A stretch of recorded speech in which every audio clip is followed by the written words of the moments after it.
Welcome, everyone, and thank you for participating in today's event, the Ohio Academy of Family Physicians, Improving Care for Your Patients and Getting Credit for Your Work. I'm Erin Yeck, the Director of Education for the Ohio Academy of Family Physicians. OAFP, in partnership with the Ohio Department of Health, is providing today's webinar for Ohio's family physicians and their practice teams to learn more about breast and cervical cancer resources in the community and programs that can offer assistance, like the Ohio Department of Health's Breast and Cervical Cancer Project, or BCCP. BCCP can financially assist those eligible in Ohio in obtaining breast and cervical cancer screening and diagnostic procedures. In addition, the BCCP's Patient Navigation Program provides guidance in navigating the healthcare system, finding providers and community resources, answering questions about scheduling appointments, using insurance, and more, regardless of eligibility. Joining us today to help us identify community resources are three speakers: Dr. Kellie Rath, a gynecological oncologist with Ohio Health. Dr. Rath earned her medical degree from the University of Cincinnati College of Medicine, completed residency at the University of Cincinnati Medical Center in Obstetrics and Gynecology, and is fellowship trained in gynecological oncology from Ohio State University Hospitals. Also with us today is Don Ingles, a public health consultant at the Ohio Department of Health and an expert in the BCCP program, and Kaitlin McGuffey, the Director of Foundation and Strategic Programs with the Ohio Academy of Family Physicians and our Abfm guru. So for today's session, our speakers will provide insight to identify resources that are available in the community that can help meet patient needs around cancer screening, treatment, and survivorship, connect patients with community resources that can improve cancer screening rates, design practice changes that can improve cancer screening rates, and create a performance improvement project that can utilize the American Board of Family Medicine's self-directed performance improvement pathway for certification points and continuing medical education credits. And from here, we're going to go ahead and get started. Our first speaker is Dr. Rath. I will go ahead and hand that over. Dr. Rath, go ahead and take it away. Great. I am just going to share my screen here and start into presentation mode. Okay, so Kellie Rath, a GYN oncologist at Ohio Health. One of my passions is cancer screening, specifically cervical cancer screening. And so I kind of focused on the first two objectives for my talk today, to talk about some resources that are available to meet patient needs, but also provider needs around cancer screening, treatment, and survivorship, as well as highlight some community resources that are available. And I know that we're going to talk a lot about this later, but I just had my first slide to talk about the BCCP program, which is an amazing program we have here in Ohio that allows patients that are underinsured or uninsured to have free access to breast and cervical cancer screening, as well as initial diagnostic opportunities.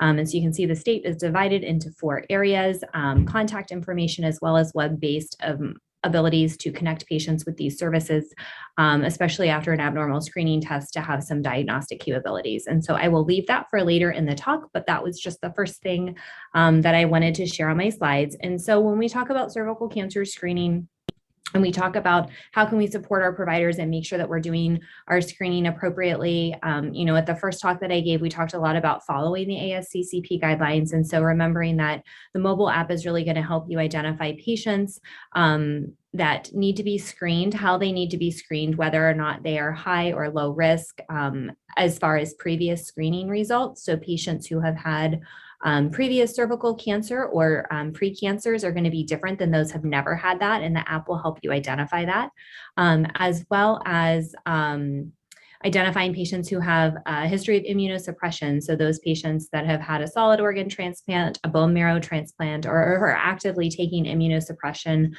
for immune-mediated diseases would be a higher risk and have a different screening recommendation. And all of that is going to be included in the app that's at your fingertips, either free on the web or on your phone. The other thing I wanted to just throw out there as a GYN oncologist, cervical cancer screening is appropriate for patients that don't have symptoms of cervical cancer. Most patients will be asymptomatic and picked up by screening. However, patients that have irregular bleeding or abnormal discharge should be triaged to more of a diagnostic test. And that diagnostic test could be an examination in your office or a referral to somebody that can do that test, like a GYN or a GYN oncologist. And I have a slide about getting to that later in my talk. And then I just also wanted to share this resource, which is what I use in my practice. I think there aren't a lot of good resources to help guide when a patient gets a pap smear after they've had a hysterectomy and there's no cervix, like how do we manage that? And so I think the best paper is in GYN Oncology and has a short little diagram here that's on the left of my slide, and really focusing on that if the patient has high risk HPV or greater than Asccp, they need to have a colposcopy of the vagina for evaluation. And so referring those patients to a gynecologist or a GYN oncologist or yourself, if that's something that you provide in your practice, is appropriate for biopsies. But if they have normal and high risk negative, you can stop screening these patients if they don't have a history of abnormalities or continue routine screening. And then just a note about managing those things on the right, but just something that you can have in your back pocket. I actually have it screenshotted and saved in my Epic so that I can put it in and I can remind myself every day about how I manage it. A little bit about breast cancer risk assessment and different tools that we can implement into our practices to make sure that we're screening our patients appropriately, but then also get patients who need increased screening or need referral to high-risk areas to where they need to be. And so just a reminder that we need to define the lifetime risk of breast cancer first, and then identify the guidelines based on that with goals of early detection, risk reductions, and identification of patients that should have a genetic evaluation, and reminding ourselves that this should occur at regular intervals because patients' risk of cancer can change over their lifetime. And so the risk assessment for breast cancer includes family, personal history, as well as a risk assessment model, and then interpretation of the risk assessment based on those three categories. Remembering that patients that have had chest radiation when they were younger will always be high risk, as well as those with a personal history of breast cancer.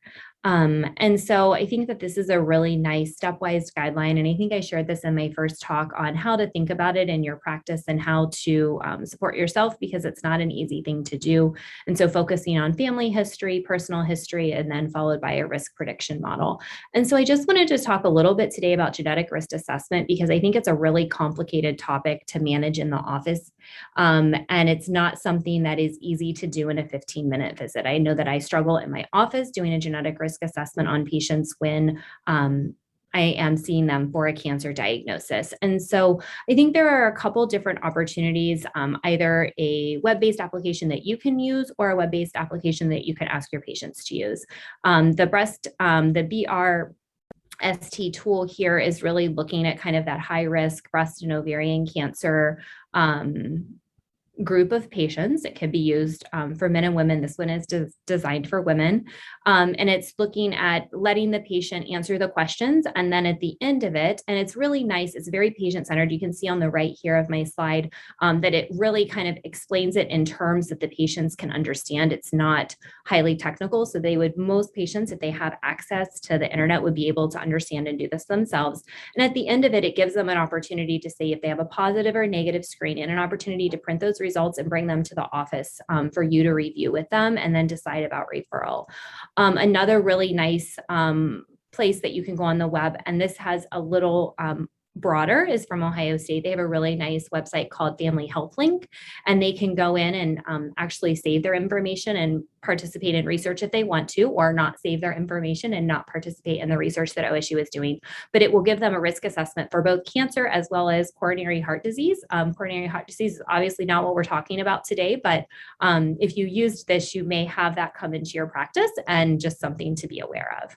And so at the end, you can see on the right here, it gives you, I did it myself, and it gives you a risk, an average, medium, or high risk of cancer. And then you have an opportunity to print that report so that you can bring it in and talk to your doctor about it. But it also is pretty self-explanatory. And for a patient that is moderately internet savvy, they should be able to do it themselves. Difficult when you have a patient that isn't internet savvy. And so then the other group of recommendations that you can use, there's not a great app for this, is the Nccn Guidelines. You can see it's really complicated.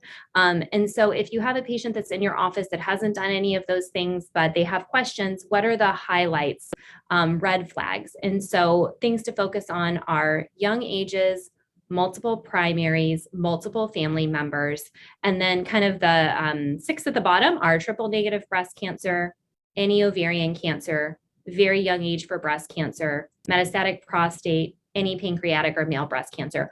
If a patient has these things, they almost always qualify for genetic testing. And it's kind of like the quick screen that I use in my head with my patients before I put in my genetic counseling referral. So after you identify those patients, where do we refer these patients? And so you may have identified a patient that needs genetic screening. You may have identified a patient that has a high risk for breast cancer or another cancer. Who do we get them to? And so certainly genetic counselors for genetic testing is the first place to start with for genetics. High risk clinics that may be just for breast or encompass all of cancer. Breast surgeons, gynecologic oncologists, or online resources. Force is a really great website. And so the Ohio Department of Health has a really nice place that you can go to identify all the places that you could send your patient for genetic testing. And you can go to this website, you can see all of these counties have genetic counselors.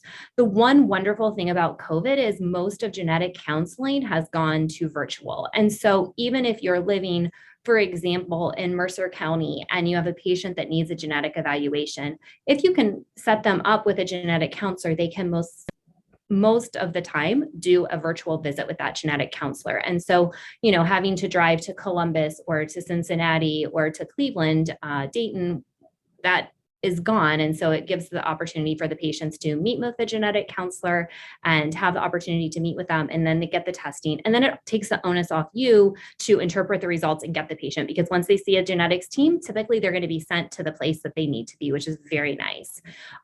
If patients don't want to go see a genetic counselor, there are a few direct-to-patient genetic testing opportunities that are CLIA certified and good legitimate places for patients to have genetic testing. The first is called Color. And this is an opportunity it's a $250 test. So certainly not affordable for all of our patients, but affordable for many patients. And it's an opportunity for them to fill out information and then be mailed a test and mailed the results. There is some follow-up after it, but many of the results may come back to you to manage in your practice. Invitae has an opportunity where the patient can actually request a test and meet with a telehealth provider to go over that test and then be referred for a genetic evaluation after the test, which is nice. It does have an additional fee if they meet with the counselor in addition to the testing of $50 to $125, but similar cost here.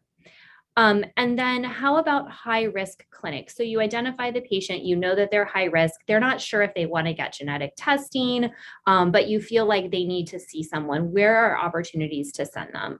I did a quick internet search, and most health centers are going to have a high risk clinic that you can send patients to.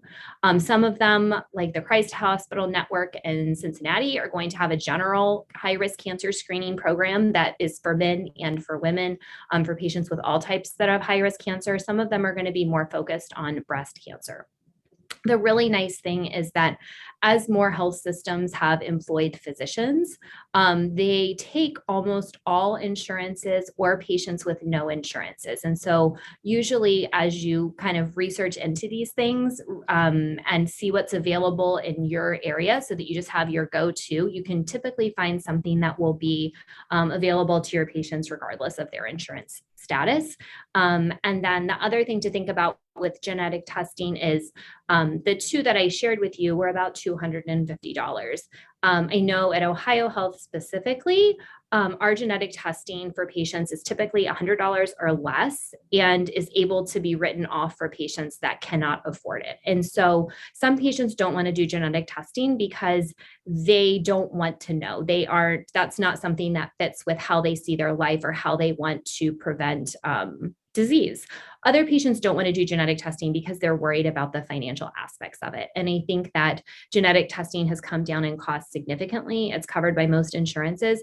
And the out-of-pocket maximum for most patients that go see a genetic counselor has been decreased to really less than $100 in most cases. And so I think that's something important to know as you're counseling patients and offering them these opportunities. As far as patients that are at increased risk for ovarian cancer, because as you're screening these patients for breast cancer screening, you're going to find the patients that have an increased risk of ovarian cancer, that have a family history of ovarian cancer, the mom, dad, whoever. And so you can certainly refer them to their gynecologist. GYN oncologists, that's what I do, also see these patients kind of to talk about risk reduction, screening high-risk patients. Screening is not something that we typically do for ovarian cancer, but in high-risk situations we do. And so the Foundation for Women's Cancer is a really great website that you can find a GYN oncologist in your area that's board certified, and get contact information if you don't have those contacts already. The other thing that's really nice about this website is that if you do have a patient that you're seeing in your office and you've diagnosed a cervical cancer that, you see the cervix, it's totally abnormal, the patient's really anxious and upset and needs some information, the Foundation for Women's Cancer has amazing resources that are patient-centered, that you can give the patient the website or go online and print the information about cervical cancer. And you can see that kind of at the bottom of the slide here. So 2 opportunities. Number 1, getting patients that are high risk set up with a provider, because as you screen these patients for breast cancer risk, you're going to uncover gynecologic cancer risks. And this is an opportunity to know where to send them. And then number 2, to know where to get information for these newly diagnosed patients before you get them to a GYN oncologist.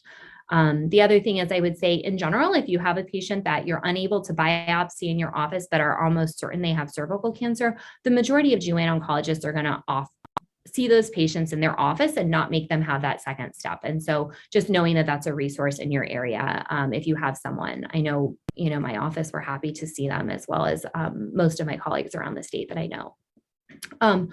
Force is Facing Hereditary Cancer Empowered, and this is an amazing website and opportunity for your patients. And so if you have a patient that has had genetic testing and comes to talk to you about it, a patient that you identify at increased risk for breast cancer, this website has everything. It has all of the genes that your patients could test positive for. It has all of the high risk information about just high risk for breast cancer outside of genetic predispositions.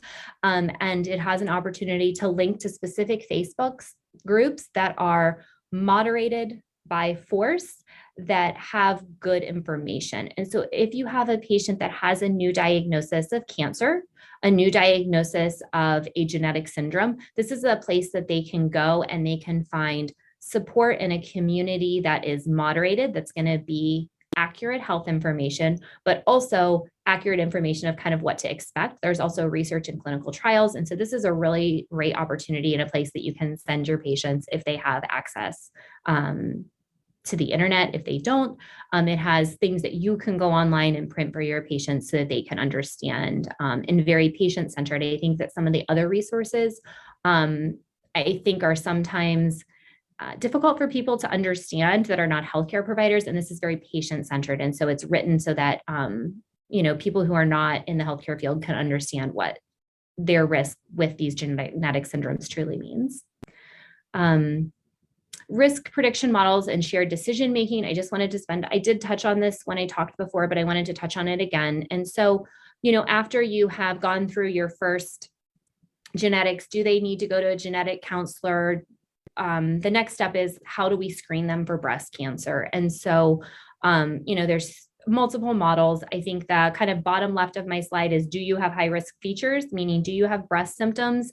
In which case screening is not appropriate and they need to go to diagnostic studies. Do you have a history of breast cancer? Meaning you're not low risk. Do you have a history of chest radiation? You're not average risk. And do you have known genetic markers? You're not of average risk.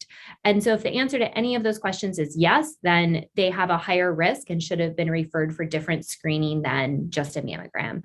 If not, then you're back to this slide and looking at the BCSC, which is a risk calculator that you can use. They also have an app for your cell phone, or if patients have a stronger family history, using the MagView website to kind of assess risk.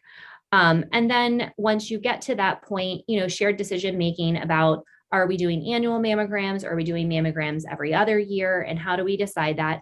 Most patients, I think, have a clear idea of what they want to do. Some of them have a lot more questions. And I think one website that can help you answer those questions that you can send your patient to or do it with them in the office is the Health Decision app. And it can, from the University of Wisconsin is where it was developed. And again, it's for average risk patients. It's not for high risk patients. So when you go to the website, the first thing they're going to ask is, do you have high risk features? And if you have high risk features, they're not going to let you use their website.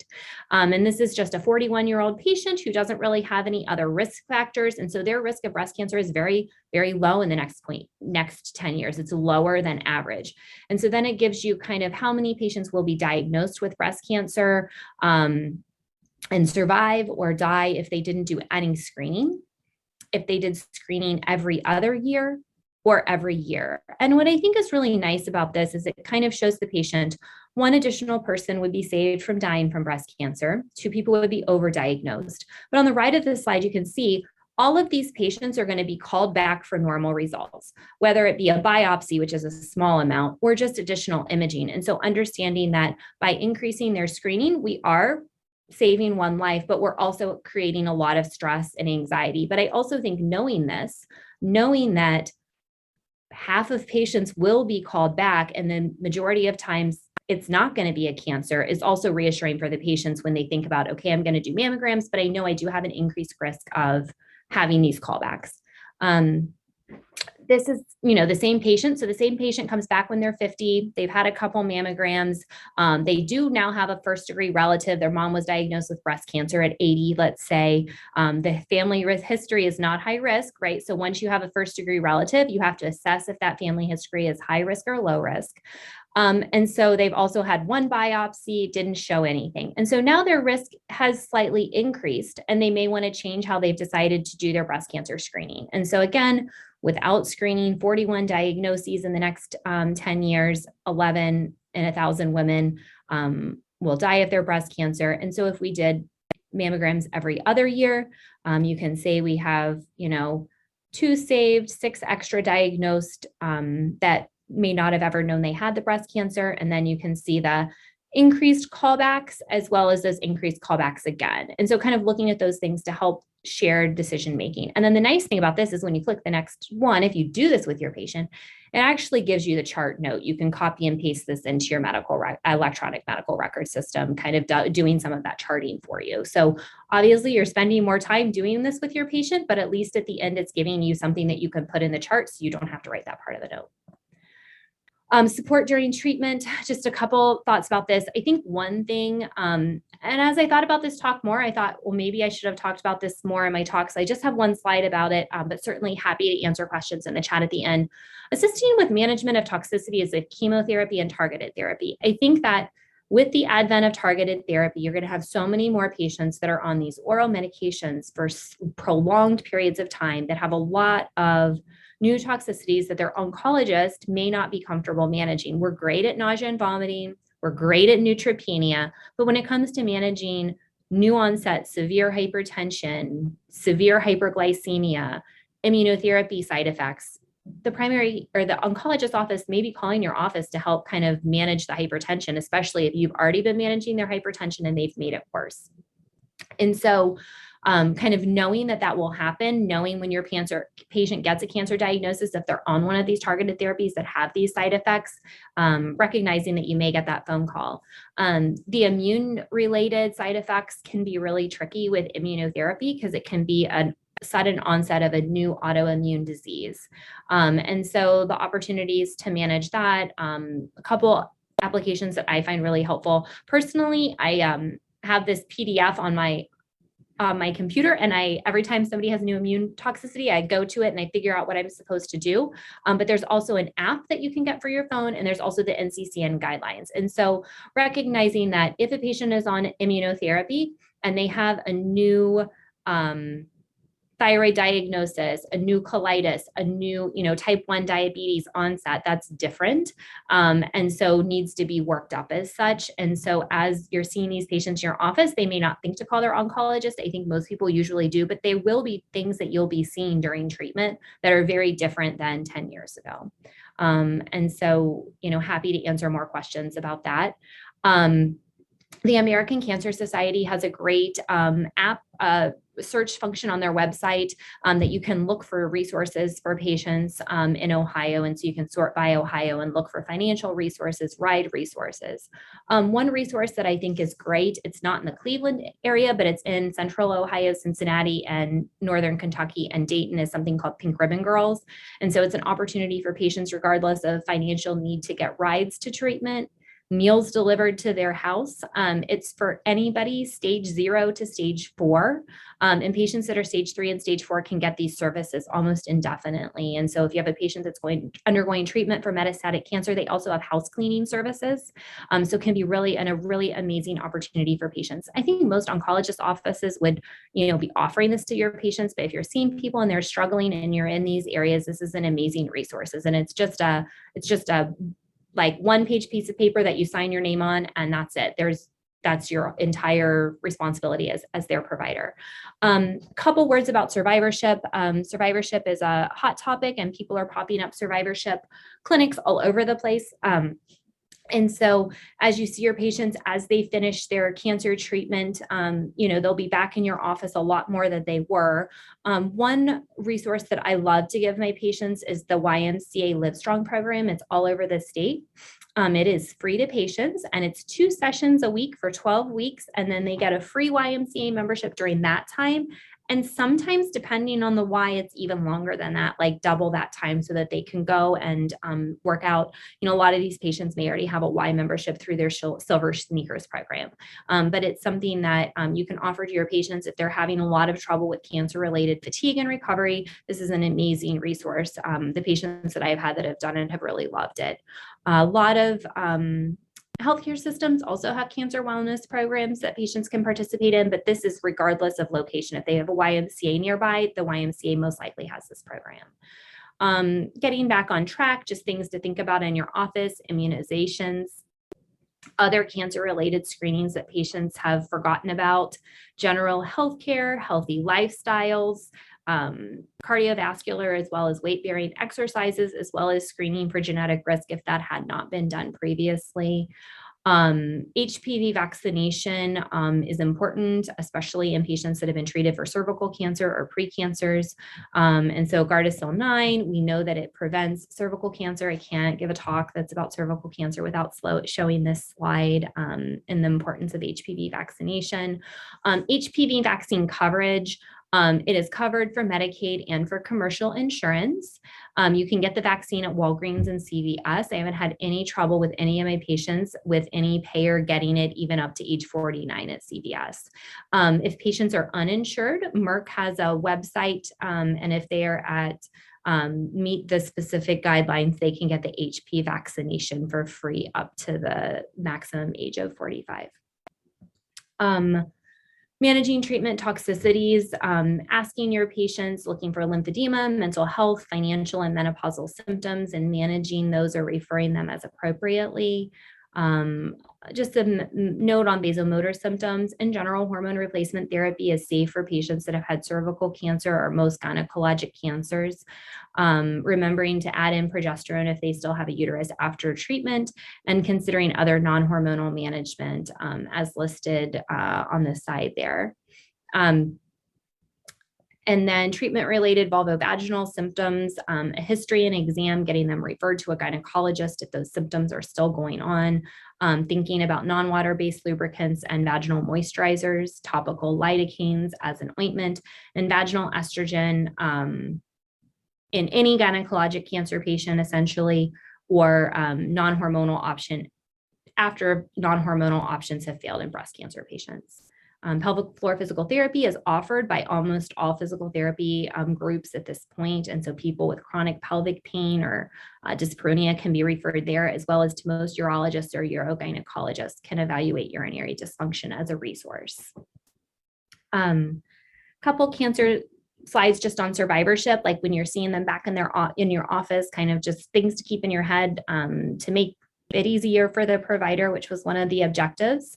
Pelvic exams for cervical cancer, PAP and HPV testing per the oncology team, and then assessing long-term side effects like GI, colitis, enteritis, bowel obstructions, GU, blood in the urine, vaginal pain, vulvar dermatitis, neuropathies, and again, no restrictions on contraception in this group. And then for breast cancer, similarly, evaluation for recurrent breast cancer per the oncology team, contraception with barrier or copper non-hormonal IUDs is preferred, but in low-risk patients, certainly progesterone IUDs can be considered. Remembering this is another kind of note on targeted therapies, patients on aromatase inhibitors with arthritis and bone loss, risk of blood clots or abnormal bleeding on tamoxifen, as well as cardiac toxicities from other cancer treatments. And so that's all I have. Okay, great. Thank you. We have just 2 questions. I thought maybe it'd be best if you wanted, if you don't, you can find that Q&A box on there, Dr. Rath, and might be best just to go ahead and answer those right quick because they were very specific to your talk, I think. So. We have been trying to get the appropriate questions. Can you help us find them to update our systems? Yes, I can look into that. I can ask my genetics team if they have a easy web-based system to use for that and send it out if that's okay. I do not have them here, but I'll reach out to my genetics team because I know that they do have a resource. We can get that to folks. And then post-hysterectomy algorithm in the Asccp app too. So in the Asccp app, there's a spot that you put hysterectomy on, and it says, the vaginal screening guidelines are not in the Asccp app. That is in if you just Google vaginal pap smear screening, it's a GYN oncology article and you can find it. It's in my talk, and I'd be happy to share the PDF to send out. Asccp in general, post-hysterectomy, people need a pap smear if they have a history of dysplasia. So if they've been treated for high-grade dysplasia in the past, they should continue screening every 3 years with pap and HPV testing. If they have persistent HPV, they should be with a gynecologist or a GYN oncologist following that. But the specific guidelines are a little less clear in the Asccp app. So I can share the article that I use. It's really just best practice. There's not as clear of guidelines. Okay, great. Thank you. I appreciate that, Dr. Rath. Some more may come in as we go on, but I just thought we'd go ahead and knock those out. I want to hand it next to Dawn. Dawn is our representative and expert in the BCCP program. Dawn, go ahead and share any information you have. Yes, thank you. Can you guys hear me okay? Yep. Okay. All right. So I'm going to share my screen, and I'm sharing our BCCP website. And if you just Google Ohio BCCP, you will find the links to the Ohio Department of Health Breast and Cervical Cancer website. And we have a multitude of information on our website to be able to connect you to our program. And as Dr. Rath said, we are a program that pays for breast and cervical cancer screening and diagnostic testing. And the majority of our women who are enrolled in our program that are diagnosed with cancer or precancerous condition will also be eligible for treatment through BCCP Medicaid. We do have our 4 regional enrollment agencies. And on our main website, we also have the contact information for each of those regional enrollment agencies. We do cover the entire state, and we have providers in all of our counties that can serve our women. Eligibility, which was also on Dr. Rath's presentation. We start at age 21. So we do cervical cancer screening and diagnostic services starting at age 21, income at or below 300% of the federal poverty level. We are a secondary payer if they have insurance. So this would be important if you have a patient that has a screening completed and now they're going to need diagnostic testing. Many of our clients that enroll in our program that have insurance also have really high deductibles. And for them to get the diagnostic screening, they need a program such as BCCP to help cover those costs. Same thing with breast. We do start at age 21 for breast cancer screenings. If they are 21 to 39, it has to be a physician-reported abnormality or other factors. This could also be the high risk, the genetic testing. If it is ordered by a physician, we will do diagnostic screenings. Typically in this age group, it's not mammograms, it's ultrasounds and possibly MRIs. Starting at age 40, we do for average risk women, we pay for every other year mammograms because we are a payer program. So we, for average risk, pay every other year. If they are high risk, we follow the guidelines that are being set by the physician, including doing MRIs if that is what is ordered. So we would do a mammogram and 6 months later do an MRI if that is what's ordered by the physician, and that is covered by our program. We do have a page on our website, has the map, and it's how do I enroll? So if you have a patient in your office and they want to see if they can enroll in our program, we do have links for each one of our regions. We have both an English and a Spanish link for our form doctor, which is an electronic enrollment form. It also has the consent form and the income form. They fill that out and it'll go directly to the region that they've selected, and the region is based on the region of their residence. So they would just have to look at the map and see which region they would belong to. On the regional enrollment agency, of course, you're going to continuously see this map come up. And we have the information again for each one of our regions. But the nice thing is we have a download here, which can give you a nice little handout to have printed out at your office, to be able to hand out to a patient or to have posted, have at the front desk. That would also give the phone numbers for the woman to be able to call to see if they can enroll in the program. Lastly, on these slides, we have our BCCP provider website page also. If you are not currently a BCCP provider and you are interested in enrolling as a BCCP provider to be able to have women who are uninsured or underinsured have their services paid through our program to yourself, you can come to this page. We have our provider agreement on the page. We would have to have a copy of a W-9. We also have the option for electronic payment through our TPA. If you're curious about what we reimburse and the rates, we do reimburse at the Medicare Part B rates. And you can come and see our allowable CPT codes. If they are good, each year we update it. So June 30th of this year, you will have the next year's CPT code rates on there, but you'd be able to see the CPT codes.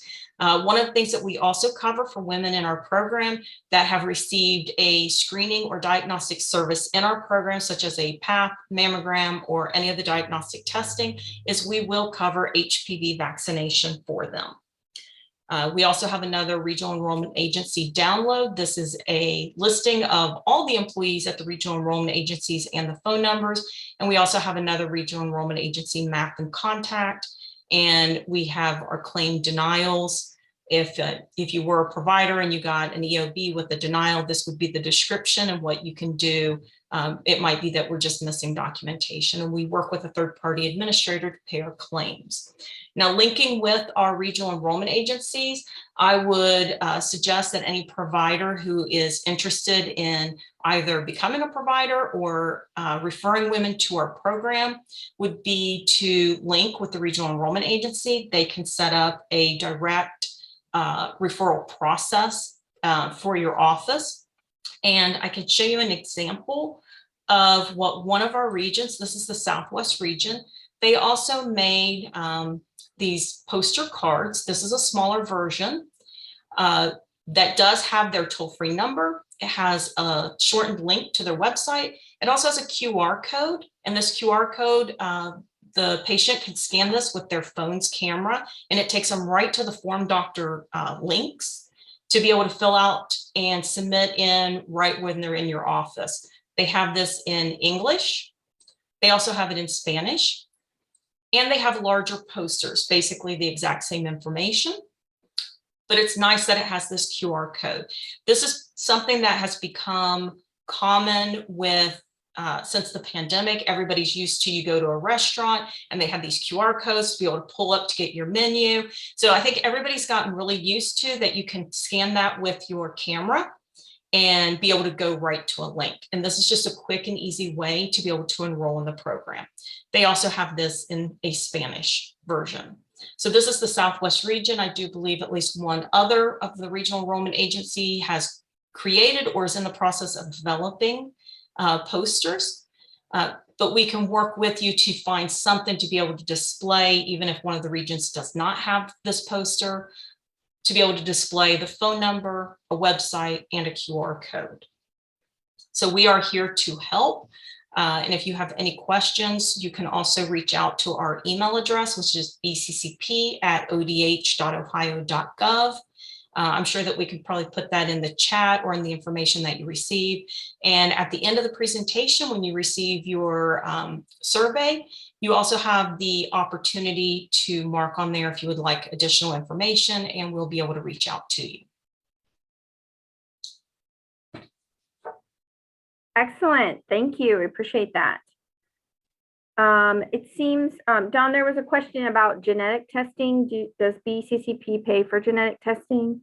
At this point, we do not pay for genetic testing. The CDC does not allow us to use federal funds. We did research about the potential of using state funds to pay for genetic testing, but we couldn't get a good understanding of what that cost would be.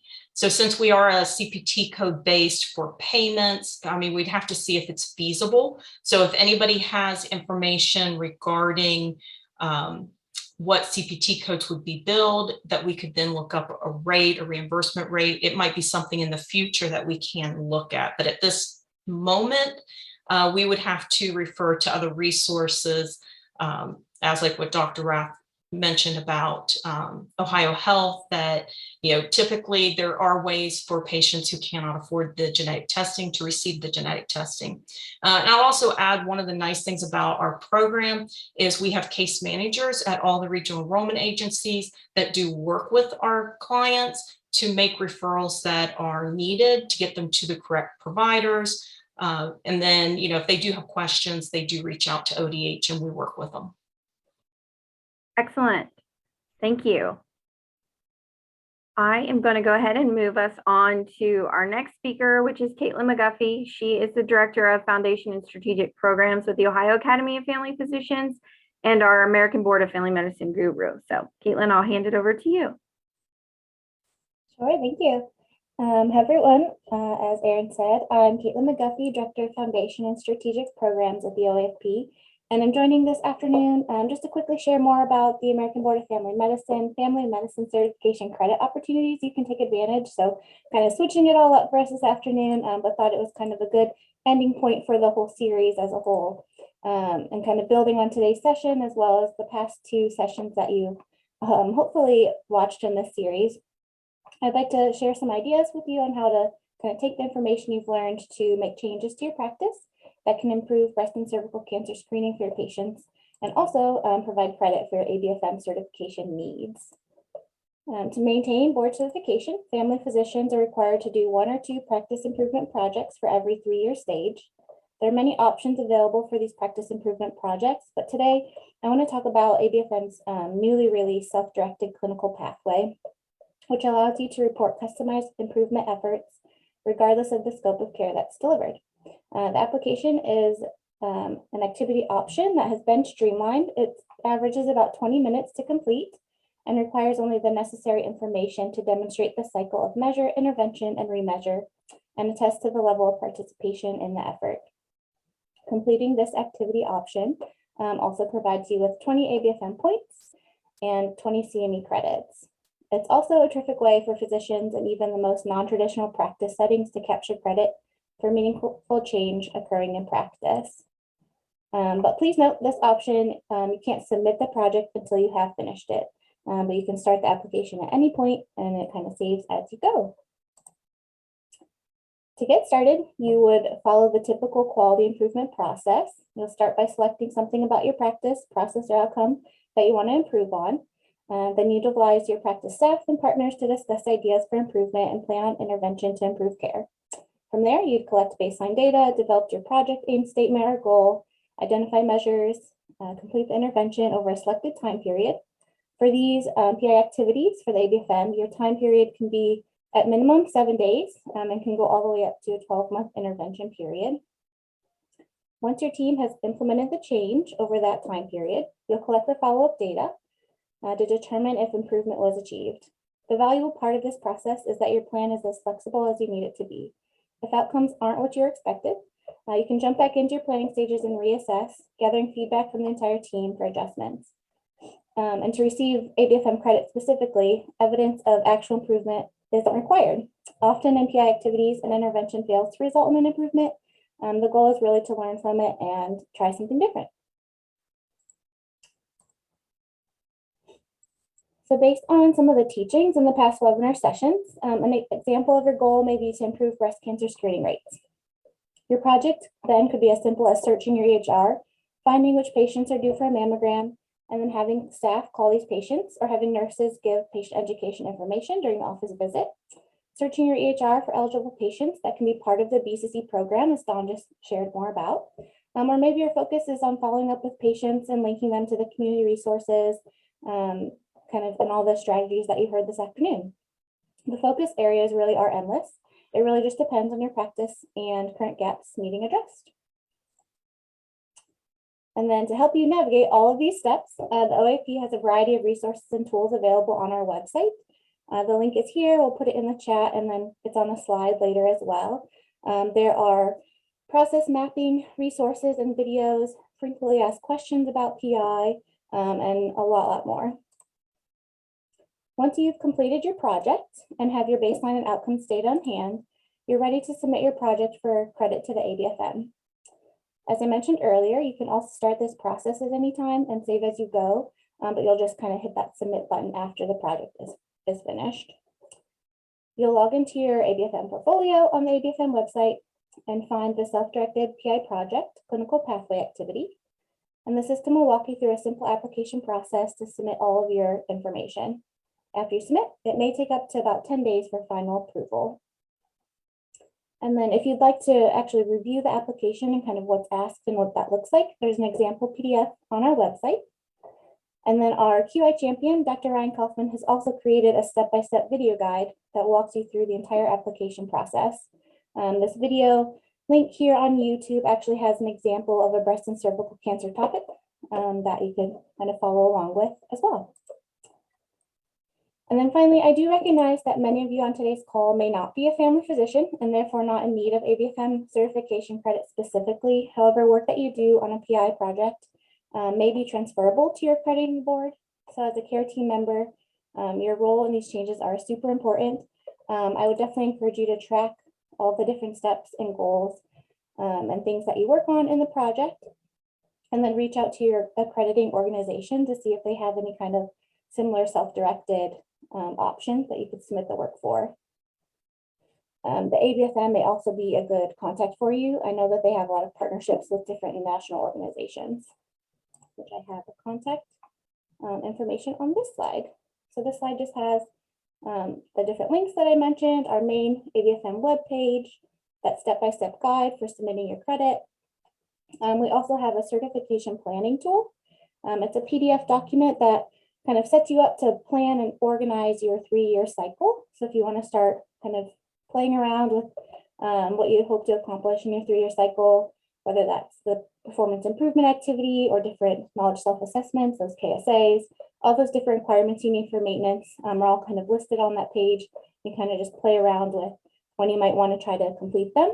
And the ABFM is actually working on a virtual component of this tool that will be included in your online portfolio. We can kind of drag and drop the different activities to plan that 3-year cycle. So look for that, I think, later this year. We're kind of excited to see how that unfolds. And then our ABFM website link, their contact center, and my email information. I think that's all. It was QI process in a very brief nutshell. But if you do have any questions anytime, I'm here for you and I can help connect the pieces to get you your credit. I think we just have a couple quick questions. Kaitlin, I know someone had asked if we had other QI project ideas listed somewhere, or other QI specific for breast and cervical cancer screening. I know there's some. Well, I'll let you take your answer. On that main ABFM webpage, I know that there's some non-traditional practice setting ideas. And then I think we did a similar series last year, and I think Enduring Credit is still available. And there's a specific session that Dr. Kaufman did on there, and he talks you through the whole process. I think it's an hour session, much more nitty gritty than what I just provided, but I think he shares a lot of examples in that as well. So definitely all on our website. Yes. One other question in the Q&A, does ABFM credit not also count for AAFP credit, which could also count for AMA credit? Yeah, so the self-directed application specifically that I was talking about today, that is also, you can get CME credit, AFP CME credit for that as well. And then I think there is that transferable process too. Yep. A lot of some PI activities out there may not have the CME credit attached to it specifically, but the self-directed does. Okay, I'm not seeing any other questions right at the moment for anyone at this point, but if I have a few closing remarks, so if something kind of pops up in anyone's mind, go ahead and add them in there as we go. So really, on my end, I just want to say thank you. I hope everyone enjoyed the sessions. We thank you for joining us. And on behalf of the Academy's leadership and staff, we hope that it was valuable to you.